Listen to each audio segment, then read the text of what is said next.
You probably know that every tree that Tesla cuts at Giga Berlin's forest will be replaced by 3 more trees elsewhere, and Tesla's reforestation at Giga Berlin heads into overdrive, reports Simon Alvarez in Teslaradi.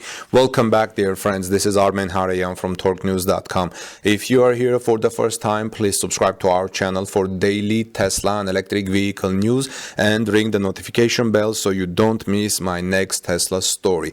A recent video from Naturraum für Generationen has revealed a close look at the ongoing efforts to replace the trees that were cut down to make way for Tesla's Gigafactory Giga Berlin facility, as indicated by the Naturraum für Generationen (NfG).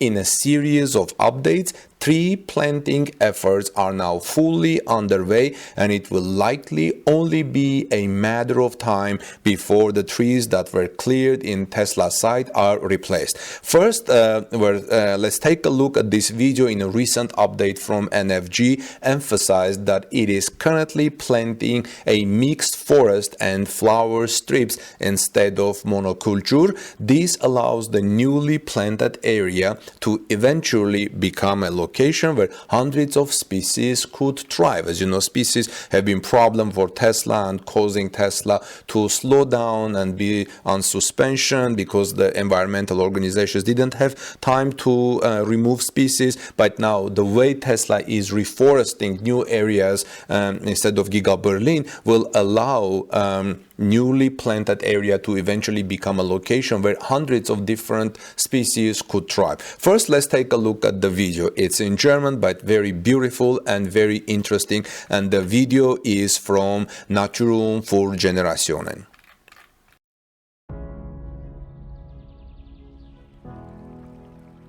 Unser Ziel ist es, der Natur mindestens das zurückzugeben, was wir mit Bauvorhaben zerstört haben. Dazu haben wir zusammen mit der Wissenschaft und der Forschung ein vielfältiges Portfolio an Maßnahmen entwickelt, einen Wald zu kreieren, der tonnenweise CO2 aus der Luft zieht. Um aber ein solch aufwendiges und schwieriges Projekt umsetzen zu können, brauchen wir auch einen starken Partner an der Seite. Und dieser starke Partner ist für uns die Firma Blunk, und ich bin sehr dankbar, dass wir so jemanden haben. Naturraum für Generationen. Der Name ist hier wirklich Programm. Es geht nicht darum, kurzfristige Werte zu erschaffen. Es geht darum, für die Zukunft Natur aufzubauen. Wir pflanzen hier richtig tolle und vielfältige Wälder, aber darüber hinaus entstehen Streuobstwiesen, Moore, Gewässer, Feuchtzonen. Und das alles in Summe führt dazu, dass tausende Kleinstbiotope entstehen, die unzähligen Arten Lebensraum ermöglichen und zu einem enormen ökologischen Mehrwert führen. Und das für Jahrzehnte, für Jahrhunderte, eben für Generationen. Um visionäre, zukunftsträchtige Projekte entwickeln zu können, braucht es Kompromisse. So war das auch beim Bau der Gigafactory von Tesla. Wir haben Kiefernwälder gerodet, und anstelle dieser Kiefernwälder haben wir Tausende von neuen Bäumen und Sträuchern gepflanzt hier in Brandenburg. Das haben wir aber nicht nur für Tesla gemacht, sondern wir machen es auch für interessierte andere Bauträger, die ein ähnliches Projekt entwickeln wollen.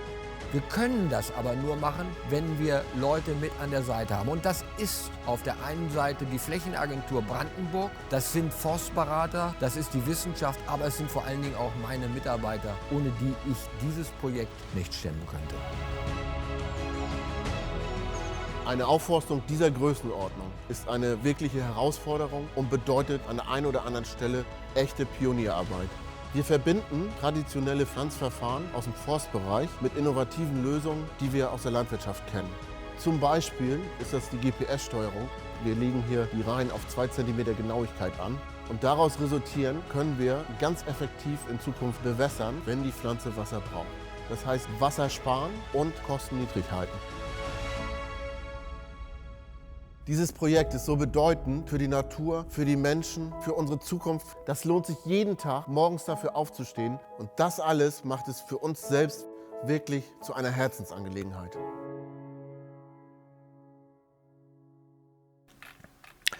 As you can see in the video, mixed forest and flower strips instead of monoculture. We are creating natural space that will bind tons of CO2 over the next few years and provide habitat for hundreds of species, the NfG wrote in its website. While Tesla is currently experiencing some challenges from local environmental groups over its tree clearing activities, it should be noted that the Giga Berlin area was a pine monoculture that would have been cut down for products such as cardboard, even if the electric car maker was not in the picture. This meant that trees planted through Tesla's efforts would actually improve the ecology in the area. When I was reporting first about Tesla Giga Berlin, some of you asked what would happen to the trees that were cut from the Giga Berlin forest, a monoculture forest. I asked our friends in local area like Jürgen, Tobias and Albrecht, and they said that most likely they will be used to make cardboards. And Simon Alvarez reports from TeslaRadi.com that initial reforestation activities were reported by the NfG this October, when the organization revealed that it had planted 50,000 pine seedlings already. Later updates from the Naturraum NfG revealed that 133,000 deciduous trees and 25,000 bushes have also been planted by early December 2020. Such efforts would turn the area into a mixed forest in the future. Mixed forest is much better than the monoculture forest because it allows more types of species, lizards and snakes to live and winterize themselves in the area. Simon Alvarez from Tesla Radio also reports that while some of these trees that are being planted by the NfG, I guess on behalf of Tesla, will likely not make it over external factors like weather and pests, the organization remains optimistic that the reforestation efforts will bear their own fruits. This was highlighted by NfG Managing Director Axel Bechmann in a previous statement in which Axel Berman said, "I'm optimistic that our reforestation will be successful. After all, we have experienced consultants at our side. Of course, not all trees will survive. That usually happens where you do reforestation. That has to be said very clearly," Axel said. "We assume that when the area is reduced in 5 years, around 75% of the trees will still be standing," he said. Tesla has pledged to plant 3 times as many trees that it will cut down for the construction of Giga Berlin. With this in mind, the Naturraum for Generationen efforts are likely just the beginning. Well, friends, let me know what you think about this. I think it's a beautiful video. I think it's good that Naturraum for Generationen is doing here. Reforestation on behalf of Tesla is going well. Like I said, it's going to overdrive. And you know that environmentalists have been some issue for Tesla because right now, until today, Tesla Gigafactory, Giga Berlin's construction was suspended for almost a week because of 2 reasons. First, Tesla didn't make the security deposit of 100 million euros, which is 120 million US dollars, in case the government had to dismantle everything in case the final permit was not granted to Tesla by the government of Brandenburg. And the second equally important issue was the 2 environmental organizations locally were concerned about Tesla moving ahead with cutting more forest if in case the final permit was not granted, and in case Tesla had to dismantle everything, who would pay for that? And also, most importantly for them, that there are lizards and different species like snakes who winterize in this forest, and that they wanted to have enough time to remove these species, these lizards and animals from this area. Now, some people believe, but thankfully today the issue was set at peace. Tesla reached agreement with the Brandenburg government, and right before Christmas, and Tesla can continue its work on 24-hour basis on 3 shifts on weekdays for certain types of work. And Tesla had agreed with the government that Tesla will pay the security deposit by, I think, January 14, and so things are going well. Now, some people say they don't believe for a moment that these environmental groups opposing Tesla Berlin Gigafactory are true environmentalists. If they were, they would recognize that Tesla is actually improving the environment by replacing a monoculture forest that was destined to be harvested anyway with a larger diversified forest that will be permanent and more resistant to disease. Any true environmentalist would applaud this effort, right? The poor of the pudding, writes one commentator named Ron in Tesla. He says the poor of pudding is that if it was just harvested as a crop as was originally intended, there would have been no objection, just like there is no objection to harvesting in other areas. But other people say, and other people think that they think it's BMW, Daimler or Volkswagen behind this environmental groups. I personally don't think Volkswagen sees Tesla as a big threat. Daimler probably not either. BMW is managed by a family, so Daimler may even, as I have said in my previous reports, may be one of the likely candidates to merge one day with Tesla.